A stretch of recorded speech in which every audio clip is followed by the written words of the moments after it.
scan around and see where photos have been taken, and then click and have a look at that photo. Now, here's some examples. The one on the left-hand side is taken from London's Theatre District, and basically by waving my phone around the street, it's pulling up references from Wikipedia about the particular theatres that are in that street. I can click on any one of those and get more information about it. In the middle, this is the people that are connected to me, my friends. Where are they? In what direction? How far away are they? And on the right-hand side, here is where all the photos of the Statue of Liberty have been taken at this particular location.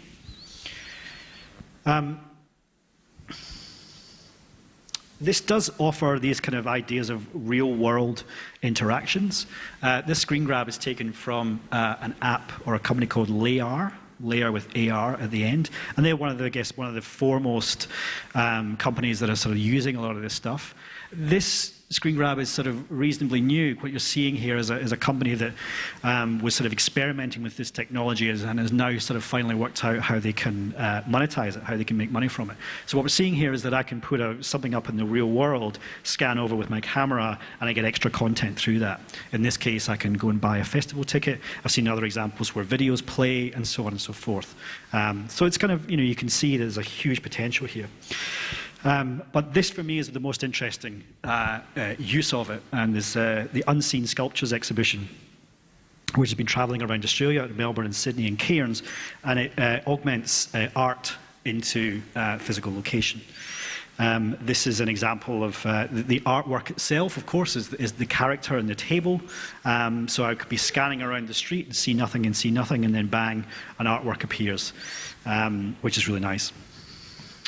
But this is my favorite example, which is with the Venice Biennale, where the artists staged an intervention, where they actually went into the pavilions and dropped virtual art into the space. So me walking into the space, I see what the Biennale wants me to see, and I hold up my phone and I see a whole bunch of different artworks.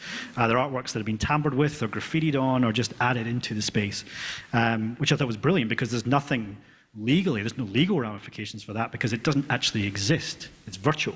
It just has a geotag. And here's some examples of some of that work from Venice. And I think this is really interesting, kind of creative use of this type of technology. And so I think, as you might have heard from the things that the tone that I've been using, the sort of things that I've been showing you, that I'm really into creative and expressive use of these types of platforms and this type of technology, that while it helps us in a marketing sense to engage with the audience, it offers us a much deeper and more interesting and creative interaction. The sort of things that we really need and really want, I guess, in terms of our audience interactions. That's the website for the Nest. That's where you can find more stuff from